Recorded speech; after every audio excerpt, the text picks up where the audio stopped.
Hey guys, we're sitting up here in Missouri in one of the redneck blinds. We're taking this as kind of an observation hunt, just to kind of see if there's any rut activity still going, or if any second rut, any of those does that didn't get bred early November, have now started their second estrus cycle. But I've only seen one small buck, and he's been running back and forth. Just not. I haven't seen any of the real big boys. We're sitting here right around 4 o'clock, so we still got some pretty good time. It's pretty hot right now. I think it's like 76 degrees, but I had some time and I wanted to get out here and at least do that observation sit and give you guys an update, and how what I be and what I will be doing hunting wise. Right now, the very first deer I had seen was right there at 305, and those deer actually came out of the woods and directly to this pond. So that's one thing to definitely keep in mind. I know there's some rifle season. Kansas just opened their Wednesday, and Missouri's got their antlerless rifle season coming in tomorrow. So definitely keep that in mind if you guys are getting out there and archery hunting.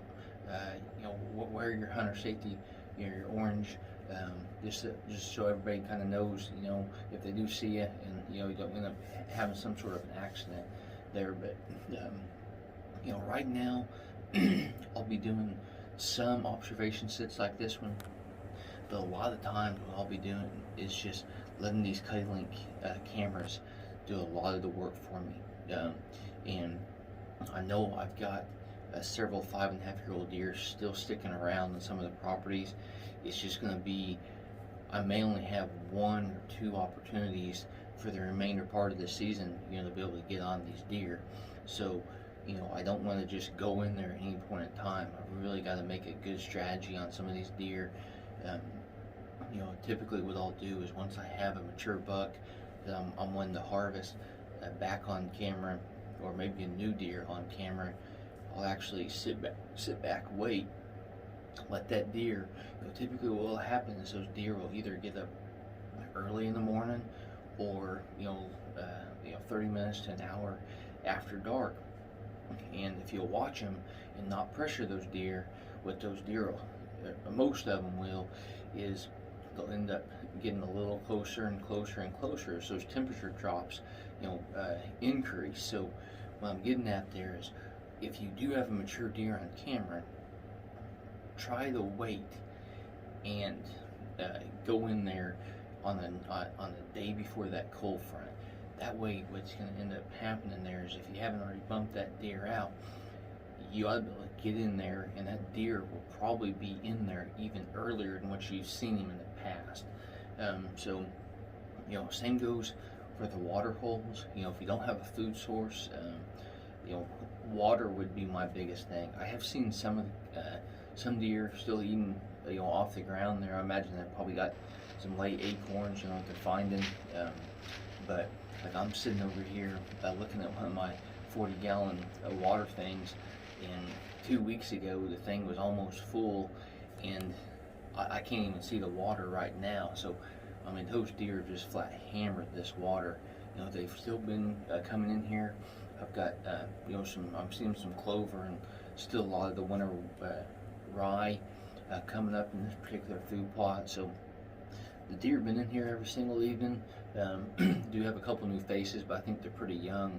I would like to get the opportunity to go ahead and take some pictures of them, if they get out here while I'm here. So this week I did want to show you guys the camera that I do use. It is the Canon 80D. It's the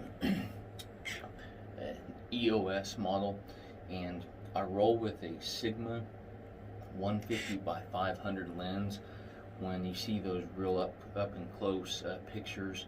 And then I've also got the Canon EFS 80 by 135 millimeter that I also use, and both those cameras, or both those lenses, really work out good.